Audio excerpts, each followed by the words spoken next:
Now, email. You're all going to send follow-up emails. That's fine.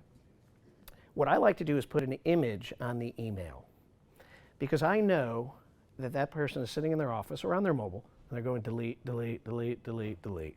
I want my email to look different so it grabs their attention.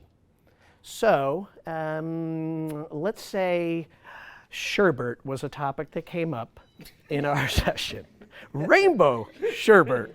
And we laughed and somehow this came up. Well, if I'm going to send a follow-up email, I'm going to go to a little website. It's www.google.com. Right? I saw some of you with your pens. You're like, it's a secret here.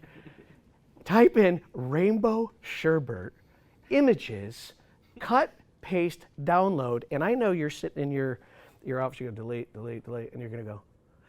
And the message might be, hey, it was great meeting with you. Some little business, I'll follow up with this, this, this. Everybody, needs to relax with a cool, look at us as the sherbet of the industry, something. But the first thing that they would see is this rainbow sherbet. So they're going to go, delete, delete. The hell is that? The rainbow sherbet? And then they're going to smile, and then they're going to read your message.